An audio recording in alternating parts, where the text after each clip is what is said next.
सभी को नमस्कार। जय हिंद, जय भारत, वंदे मातरम। आज नगरपालिका अधिनियम 2009 में अपना अध्याय 2 रहेगा। अध्याय 2 है, इसमें धारा 3 से लेकर के 50 तक रहेगी, लेकिन आज हम धारा 3 से लेकर के 10 तक को करेंगे। तो सबसे पहले धारा 3 की बात की जाए तो धारा 3 में क्या है, नगरपालिका का परिसीमन। सीधा याद रखना है कि नगरपालिका का परिसीमन अधिनियम की किस धारा के अंतर्गत वर्णित किया गया है, तो हमें बताना है धारा 3 के अंतर्गत वर्णित किया गया है। अगर पूछा जाए कि नगरपालिका का परिसीमन किसके द्वारा किया जाएगा, तो नगरपालिका का परिसीमन कौन करेगा? राजस्थान सरकार, राज्य सरकार के द्वारा नगरपालिकाओं का परिसीमन किया जाएगा। अब मैं आपको बता दूं, जहां भी नगरपालिका शब्द आए वहां हमें केवल नगरपालिका से ही उसका अर्थ नहीं लेना है। जब जब इस अधिनियम के अंतर्गत नगरपालिका शब्द आएगा तो वह त्रिस्तरीय ढांचे को संबोधित करेगा, ये आपको याद रखना है। नगरपालिका में त्रिस्तरीय ढांचा शामिल हो जाएगा, नगरपालिका भी है, नगर परिषद भी है और नगर निगम भी है। तो धारा 3 का संबंध किससे है? नगरपालिकाओं का परिसीमन से। अगर पूछा जाए कि नगरपालिका का परिसीमन किसके द्वारा किया जाएगा, तो नगरपालिका का परिसीमन करेगी राज्य सरकार। अगर पूछा जाए कि नगरपालिका का अपवर्जन कौन करेगा, तो अपवर्जन करने का कार्य भी किसके द्वारा किया जाएगा? राज्य सरकार के द्वारा। तो दोनों चीजें, परिसीमन के लिए भी कौन जिम्मेदार है? राज्य सरकार है। और अपवर्जन के लिए भी कौन जिम्मेदार रहेगी? राज्य सरकार जिम्मेदार रहेगी। उसके बाद देखें, किसी भी क्षेत्र को नगरपालिका क्षेत्र कौन घोषित करेगा? जैसे अपना गांव है, गांव को अगर नगरपालिका घोषित करना है तो नगरपालिका कौन घोषित करेगी? नगरपालिका घोषित करेगी राज्य सरकार। तो किसी भी क्षेत्र को, जगह को नगरपालिका घोषित करने का कार्य है वो राज्य सरकार के द्वारा किया जाएगा। अगर किसी भी क्षेत्र को नगरपालिका क्षेत्र घोषित कर दिया जाता है, जैसे अपना गांव है उसको नगरपालिका क्षेत्र घोषित कर दिया जाएगा, तो अगर किसी भी क्षेत्र को नगरपालिका क्षेत्र घोषित कर दिया जाता है तो उसके सदस्यों का चुनाव है वो आगामी 6 माह में होना जरूरी है। ज्यादा याद रखने की आवश्यकता नहीं है। जितने भी लोकतांत्रिक संस्थाएं हैं वहां जो चुनाव प्रक्रिया है वो 6 माह में होना जरूरी है। आपने बहुत बार पढ़ा है, पॉलिटिकल साइंस में भी ये चीज पढ़ी है, तो वो चीज यहाँ भी लागू होगी। किसी भी क्षेत्र को नगरपालिका क्षेत्र में शामिल कर दिया जाता है तो उसके सदस्यों का चुनाव है वो आगामी 6 माह में होना जरूरी होगा। उसके बाद देखें, अगर किसी नगरपालिका के सीमा में परिवर्तन करना होता है, सीमा में परिवर्तन, किसी भी नगरपालिका के क्षेत्र को बढ़ाना या घटाना है तो कौन करेगा? इंपॉर्टेंट है, देखिए नोट भी लगाया मैंने, मोस्ट इंपॉर्टेंट भी कर लेना। नगरपालिका का परिसीमन तो कौन करेगी? राज्य सरकार। लेकिन नगरपालिका क्षेत्र में परिवर्तन करने का कार्य जिला कलेक्टर के द्वारा किया जाता है। याद रखना है, नगरपालिकाओं का परिसीमन राज्य सरकार के द्वारा किया जाता है, लेकिन नगरपालिका क्षेत्र में परिवर्तन करने का अंतिम अधिकार है वो किसके पास रहेगा? जिला कलेक्टर के पास रहेगा। उसके बाद क्या है कि यदि किसी गांव को नगरपालिका क्षेत्र घोषित कर दिया जाए तो उसमें क्या परिवर्तन होगा? अपना गांव है, अगर उसको नगरपालिका घोषित कर दिया जाए तो क्या कुछ परिवर्तन होगा? पहला परिवर्तन तो क्या होगा? अपना गांव गांव नहीं रहेगा। जब नगरपालिका ही बना दिया तो स्वतः ही गांव तो खत्म, गांव की जगह क्या नाम आ जाएगा? नगरपालिका क्षेत्र नाम आ जाएगा। दूसरा, जो अपनी ग्राम पंचायत संचालित हो रही थी, ग्राम पंचायत भी समाप्त हो जाएगी, क्योंकि ग्राम पंचायत की जगह कौन आ जाएगी? नगरपालिका आ जाएगी। ठीक है, तो ग्राम पंचायत है वो अपना कार्य करना क्या कर देगी? बंद कर देगी। पहली बात, अपना गांव गांव नहीं रहेगा, नगरपालिका क्षेत्र हो जाएगा। दूसरा, वहां पर जो ग्राम पंचायत कार्य कर रही है वो स्वतः ही अपना कार्य करना बंद कर देगी। तीसरा, उस ग्राम पंचायत के जो भी सरपंच है, उप सरपंच है और वार्ड पंच है वो किसके रूप में कार्य करना शुरू कर देंगे? नगरपालिका के अध्यक्ष के रूप में, उपाध्यक्ष के रूप में और सदस्य के रूप में। जो सरपंच है वो तो बना दिया जाएगा अध्यक्ष, जो उप सरपंच है उसे नगरपालिका का उपाध्यक्ष, और जो वार्ड पंच है उन्हें नगरपालिका के सदस्य या पार्षद बना दिया जाएगा। तो ये भी आपको याद रखना है कि उस गांव का सरपंच, उप सरपंच और वार्ड पंच है वो नगरपालिका के अध्यक्ष, उपाध्यक्ष और सदस्य के रूप में कार्य करना शुरू कर देंगे। उसके बाद आता है अपना धारा 4। धारा 4 में सीधी रटने वाली बात है इंपॉर्टेंट धारा नहीं है, फर्जी धाराएं हमसे नहीं पूछी जाएगी, क्योंकि 7-8 तो अपनी विकास योजनाएं हैं, इंदिरा रसोई योजना है, अटल योजना है, हृदय योजना है। ये जो योजनाएं हैं यहाँ से हर योजना से 1-1% पूछा जाएगा। नगरपालिका अधिनियम में बचे कितने? 32%। 8 तो वहां से आ जाएंगे, 40% पूछे जाने हैं। 32 में से 60, 8, 10% वो होंगे जो पहले कहीं ना कहीं हमें पुराने पेपर में पूछे गए हैं, वो आएंगे। उसके बाद जो इंपॉर्टेंट चीजें हैं वो हमसे पूछी जाएगी। तो ये सिर्फ फर्जी धाराएं, हमें याद रखने की आवश्यकता नहीं है। धारा 4 को सीधा पढ़ लेना, पेपर में नहीं आएगी। धारा 4 में क्या है? नगरपालिका बोर्ड को अधिनियम के, किस अधिनियम के? राजस्थान नगरपालिका अधिनियम 2009 के। नगरपालिका बोर्ड को अधिनियम के ऐसे उपबंधों को या ऐसी व्यवस्थाओं को लागू करने से छूट देने की शक्ति है जो उसके लिए अनुपयुक्त हो। तो उसके लिए अनुपयुक्त है, उन्हें वो लागू नहीं करेगी। ये शक्ति किसके पास रहेगी? नगरपालिका के पास। धारा 5 नगरपालिका की स्थापना और निगमन। धारा 5 का संबंध किससे है? नगरपालिका की स्थापना से और नगरपालिका के निगमन से है। बाकी जितने भी इंपॉर्टेंट प्रश्न है वो 1200 के आसपास में फटाफट आपको प्रश्न करवाऊंगा, ऑब्जेक्टिव टाइप, लाइव क्लास में करवाऊंगा वो सारे प्रश्न, जिससे कि आप अच्छे से रुचि भी ले सके। अब देखिए, नगरपालिकाओं का गठन किस आधार पर किया जाएगा? 3 स्तरीय ढांचा अपना नगर पालिका है, नगर परिषद है और नगर निगम है। तीनों स्तर के लिए अलग अलग व्यवस्था की गई है कि किस प्रकार से उनका संगठन किया जाए। तो पहला कौन सा है? संक्रमणशील क्षेत्र। संक्रमणशील क्षेत्र कौन से हैं? जो गांव से शहर में बदल रहे हैं, जो गांव से शहर में बदल रहे हैं। अभी हमने लिखा था कि अगर कोई गांव नगरपालिका घोषित कर दिया जाए तो क्या होगा, तो वो गांव है वो संक्रमणशील क्षेत्र में है। तो संक्रमणशील क्षेत्र है, उनमें किसकी स्थापना की जाएगी? तो हमें बताना है नगर पालिका की स्थापना की। संक्रमण क्षेत्रों में नगरपालिका की स्थापना की जाएगी। अगर सामान्य से पूछ लिया जाए कि नगरपालिका की स्थापना के लिए जनसंख्या कितनी होनी जरूरी है, तो 20,000 से लेकर के 1 लाख के बीच में ना, 20,000 न्यूनतम और अधिकतम 1 लाख। जो नगरपालिका है, नगरपालिका की 3 श्रेणियां हैं। सबसे पहले जो चतुर्थ श्रेणी नगरपालिका, इनमें कौन सी नगरपालिका शामिल होगी? जिनके जनसंख्या 25,000 से कम है, 20 से 25,000 वाले क्षेत्र वाले हैं, वो किस में आएंगे? वो आएंगे चतुर्थ श्रेणी नगरपालिका में। उसके बाद है तृतीय श्रेणी नगरपालिका। वे नगरपालिकाएं जिनकी जनसंख्या 25,000 से लेकर के 50,000 से कम है। 25,000 से तो ज्यादा है, 50,000 से कम है। 50,000 से कम है तो हम ऐसे कह सकते हैं 49,999। उसके बाद द्वितीय श्रेणी की नगरपालिकाएं। द्वितीय श्रेणी की नगरपालिकाएं कौन सी हैं? वे नगरपालिकाएं जिनकी जनसंख्या 50,000 से लेकर के 1 लाख से कम है। 1 लाख का अर्थ क्या हो गया? 99,999। तो चतुर्थ श्रेणी में 25,000 से कम जनसंख्या है, तृतीय श्रेणी में 25,000 से लेकर के 50,000 से कम जनसंख्या है, और द्वितीय श्रेणी में 50,000 से लेकर के 1 लाख से कम जनसंख्या। उसके बाद देखें दूसरा क्या रहेगा अपना, दूसरा आएगा लघुत्तर नगरीय क्षेत्र। अगर सीधा पूछा जाए कि लघुत्तर नगरीय क्षेत्र में किस प्रकार के शहरी निकायों को स्थापित किया जा सकता है, तो हमें क्या बताना है? नगर परिषद को स्थापित किया जा सकता है। तीसरा कौन सा है? बृहत्तर नगरीय क्षेत्र। बृहत्तर नगरीय क्षेत्र है, उसमें किसकी स्थापना की जाएगी? नगर निगम की स्थापना की जाएगी। अगर हमसे प्रश्न पूछा जाए कि किसी भी क्षेत्र को औद्योगिक क्षेत्र घोषित कौन करेगा, अभी हमने क्या कहा था कि नगरपालिका क्षेत्र तो कौन घोषित करेगी? राज्य सरकार।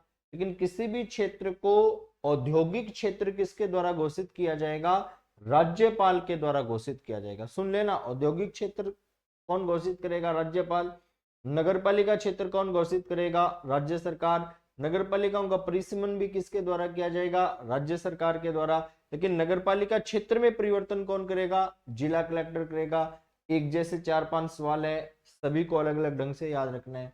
उसके बाद पूछा जाए कि विकास प्राधिकरण, जैसे जयपुर विकास प्राधिकरण है, जोधपुर विकास प्राधिकरण है, तो जो भी राजस्थान में विकास प्राधिकरण काम कर रहे हैं, इन सभी का निर्धारण किसके द्वारा किया जाएगा? तो इनका निर्धारण भी कौन करेगी? राज्य सरकार करेगी। तो 2 चीजें आपको याद रखनी है, बाकी तो सारा अधिकार क्षेत्र किसके पास रहेगा? राज्य सरकार के पास। एक तो ये किसी भी नगरपालिका क्षेत्र में जो परिवर्तन करेगी वो कौन कर रही है? जिला कलेक्टर। दूसरा, किसी भी क्षेत्र को औद्योगिक क्षेत्र कौन घोषित करेगा? तो राज्यपाल करेगा। बाकी नगर पालिकाओं का सीमांकन है, परिसीमन है, विकास प्राधिकरण है, इन सभी का निर्धारण है वो राज्य सरकार के द्वारा किया जाएगा। उसके बाद चले विकास प्राधिकरण की बात की जाए तो जैसे जयपुर विकास प्राधिकरण की स्थापना 1982 में की गई है, जैसे जोधपुर विकास प्राधिकरण की स्थापना है वो 2008-9 में की गई है, अजमेर विकास प्राधिकरण की स्थापना है वो 2013-14 में की गई है। तो तीनों ये भी याद रख लेना, हो सकता है सुमेलित कीजिए, प्रश्न पूछ लिया जाए। तो जयपुर विकास प्राधिकरण 1982, जोधपुर विकास प्राधिकरण 2008-9, अजमेर विकास प्राधिकरण 2013-14। चले आगे। उसके बाद धारा 6 में क्या है? नगरपालिका की संरचना। अगर सीधा प्रश्न हमें पूछा जाए कि किसी भी नगरपालिका में वार्डों की न्यूनतम संख्या कितनी होगी, और ये नगरपालिका ईओआरओ में छपने वाला प्रश्न है, इंपॉर्टेंट प्रश्न है। तो किसी भी नगरपालिका में, नगरपालिका शब्द जहां भी आएगा तो समझ लेना नगरपालिका, नगर निगम, नगर परिषद सारे आगे। तो किसी भी नगरपालिका की संरचना में न्यूनतम वार्डों की संख्या कितनी होगी? 13 होगी। न्यूनतम वार्ड कितने होंगे? 13। इंपॉर्टेंट पर्सन है, पूछा जाएगा आपसे, इंपॉर्टेंट लगा रखा है। नगरपालिका में 3 प्रकार के सदस्य काम करेंगे। किसी भी नगरपालिका में, जहां भी नगरपालिका है तो तीनों निकाय हैं, नगरपालिका, नगर परिषद और नगर निगम। 3 प्रकार के सदस्य काम करते हैं। सबसे पहले तो कौन है? निर्वाचित सदस्य। निर्वाचित सदस्य, इनका चुनाव वार्ड के मतदाताओं द्वारा प्रत्यक्ष रूप से किया जाएगा। मतदाताओं के द्वारा वयस्क मताधिकार, जो भी 18 वर्ष से अधिक आयु के मतदाता हैं जिनका वोटर आईडी में नाम है, वो अपना वोट डालेंगे और इन सदस्यों का चुनाव कर लेंगे। वयस्क मताधिकार की आयु कितनी रहेगी? ये भी आपको याद रखना है, वयस्क मताधिकार की आयु है 18 वर्ष रहेगी। इस संविधान संशोधन के द्वारा, तो 61वें संविधान संशोधन के द्वारा वयस्क मताधिकार की आयु है वो 21 वर्ष से घटा करके कितनी कर दी गई थी? 18 वर्ष कर दी गई, जिसका श्रेय प्रधानमंत्री राजीव गांधी को दिया जाता है। तो पहले कौन से सदस्य रहेंगे? निर्वाचित सदस्य, जिनका चुनाव वार्ड के वयस्क मतदाताओं के द्वारा प्रत्यक्ष रूप से किया जाता है। दूसरा कौन सा है? दूसरा है पदेन सदस्य। पदेन सदस्य कौन से हैं? उस क्षेत्र के विधायक और सांसद, एमएलए और एमपी किस में शामिल किए जाएंगे? पदेन सदस्य में शामिल किए जाएंगे। तीसरे सदस्य कौन से हैं? मनोनीत सदस्य। मनोनीत सदस्य कौन मनोनीत करेगी? राज्य सरकार। किन्हें मनोनीत करेगी? जो नगरपालिका क्षेत्र में कार्य कर रहे हैं, नगरपालिका प्रशासन और कानून के जानकार व्यक्ति हैं, उन्हें राज्य सरकार अपने स्तर पर मनोनीत करने का कार्य करेगी। मनोनीत कितने सदस्य हो सकते हैं? ऐसा तो फिर राज्य सरकार चाहेगी तो पूरी नगरपालिका में मनोनीत सदस्य बना देगी, लेकिन ऐसा संभव नहीं है। मनोनीत सदस्यों की संख्या को भी निर्धारित किया गया। जैसे वार्डों की संख्या कितनी निर्धारित थी? 13, न्यूनतम इतने होने चाहिए। तो मनोनीत सदस्यों की संख्या 3 या निर्वाचित सदस्यों का 10%। दोबारा देखें, इंपॉर्टेंट लाइन है, मनोनीत सदस्यों की संख्या कितनी हो सकती है? गणना की दृष्टि से 1, 2, 3 सदस्य, या फिर जितने निर्वाचित सदस्य होने हैं। मान लो 10 सदस्य निर्वाचित होने हैं तो उनका 10%, तो 10 सदस्यों का 10% कितना हुआ? 1 सदस्य को ही राज्य सरकार मनोनीत करेगी। और अगर संख्या मान लो 30 सदस्य निर्वाचित होने हैं तो फिर 3 हो जाएंगे। 50 सदस्यों का निर्वाचन हो रहा है तो 5 हो जाएंगे। तो या तो 3 हो सकते हैं या फिर निर्वाचित सदस्यों का 10% हो सकता है। जितने भी मनोनीत सदस्य होते हैं, मनोनीत सदस्यों का कार्यकाल निश्चित नहीं है, याद रखना। मनोनीत सदस्यों का कार्यकाल निश्चित नहीं है। मनोनीत सदस्यों को राज्य सरकार कभी भी समय से पहले पद से हटा सकती है, अर्थात इनका कार्यकाल 5 वर्ष हो ऐसा जरूरी नहीं है। मनोनीत सदस्य हैं वो नगरपालिका की बैठकों में भाग तो ले सकते हैं, लेकिन उन्हें मत देने का अधिकार नहीं हो। मनोनीत सदस्य नगरपालिका की बैठकों में भाग लेते हैं, लेकिन उन्हें वोट देने का अधिकार नहीं है। ये आपको भी पता है, बहुत बार पहले भी आपने पॉलिटिकल साइंस में ये चीजें पढ़ी। अगर पूछा जाए क्या एमएलए और एमपी बैठकों में भाग लेंगे, तो बिल्कुल बैठकों में भाग लेंगे। क्या उन्हें वोट देने का अधिकार होगा? तो बिल्कुल उन्हें वोट देने का अधिकार होगा। तो एमएलए और एमपी है, विधायक और सांसद है, ये भी बैठकों में भाग लेते हैं और इन्हें मत देने का अधिकार भी होता है। उसके बाद देखें धारा 7। धारा 7 में क्या है, नगर पालिका का कार्यकाल है। नगर पालिका का कार्यकाल कितना होगा? एक विकल्प तो आपको मिलेगा 5 साल और एक विकल्प मिलेगा प्रथम बैठक से 5 साल। तो हमें सीधा 5 साल उत्तर सही नहीं करना है, याद रखना। सीधा अगर 5 साल आए तो वो हमें सही नहीं करना है। नगर पालिका का कार्यकाल कितना रहेगा? पहली बैठक से 5 वर्ष तक। और ये मोस्ट इंपोर्टेंट है, छपेगा आपके पेपर में। अगर किसी कारणवश समय से पहले किसी भी नगर पालिका को विघटित कर दिया जाता है, भंग कर दिया जाता है, तो वहां जो नई नगर पालिका का गठन किया जाएगा तो उस नगर पालिका का कार्यकाल है वो शेष बचा समय रहेगा। मान लो कहीं किसी कारणवश 2 साल के बाद में नगर पालिका को विघटित कर दिया गया है ना, 2 साल के बाद किसी नगर पालिका को विघटित कर दिया गया, तो अब जो नई नगर पालिका आएगी उस नगर पालिका का कार्यकाल शेष बचा 3 वर्ष ही रहेगा। ऐसा नहीं है कि दोबारा वो 5 साल काम करेगी, नहीं, जितना समय बचा है उतना समय ही वो अपने कार्यकाल पर बनी रहेगी। अगर 6 महीने शेष बचा है, ऐसी परिस्थिति में चुनाव नहीं होगा। अगर कार्यकाल के 6 महीने ही बचे हैं तो फिर चुनाव आयोग है वो चुनाव नहीं करवाएगा, 6 महीने ऐसे दिखा देगा अपना काम। चले आगे। उसके बाद धारा 8 है। धारा 8 में अगर हमें पूछा जाएगा कि नगर पालिका का शासन किसमें निहित होता है, तो नगर पालिका का शासन है वो नगर पालिका में ही निहित होगा। नगर पालिका, नगर परिषद और नगर निगम का शासन है उनके अध्यक्षों के माध्यम से संचालित किया जाएगा। अध्यक्षों के माध्यम से संचालित होगा। नगर पालिका का चेयरमैन होगा, नगर परिषद का सभापति हो जाएगा और नगर निगम का महापौर हो जाएगा। तो उन्हीं के नाम से, उन्हीं के माध्यम से ये सारा कार्यकाल है वो संचालित होगा। वही शक्तियों को काम में लेने का काम करेंगे। धारा 9 में है वार्डों का विभाजन। इंपॉर्टेंट बता देता हूं मैं, सीधा प्रश्न पूछा जा सकता है कि वार्डों का विभाजन किस आधार पर किया जाएगा? जाति के आधार पर, धर्म के आधार पर, जनसंख्या के आधार पर, ये सभी। हमें सही विकल्प कौन सा बताना है? जनसंख्या। तो वार्डों का निर्धारण है वो किस आधार पर किया जाएगा? जनसंख्या के आधार पर। तो धारा 9 में वार्डों का विभाजन है, वार्डों का विभाजन है वो किया जाएगा जनसंख्या के आधार पर।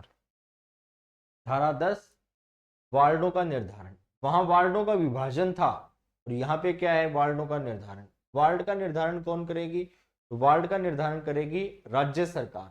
वार्ड का निर्धारण क्षेत्र के किस कोने से किया जाएगा या किस कोण से किया जाएगा? तो वार्ड का निर्धारण है वो किसी भी क्षेत्र के उत्तर पश्चिमी कोण से किया जाएगा। बढ़िया लाइन है ये। तो वार्ड का निर्धारण किस ओर से होगा? क्षेत्र के उत्तर पश्चिमी कोण से होगा। तो ये रहेगी अपनी धारा 10। तो आज हमने धारा 3 से लेकर के 10 तक का अध्ययन किया। छोटी सी छोटी धाराएं हैं, एक दो बार पढ़ोगे याद हो जाएगा। बाकी ऑब्जेक्टिव भी इतने करवा देंगे जहाँ से आपको सीधा पेपर में मिले। जय हिंद, जय भारत, वंदे मातरम।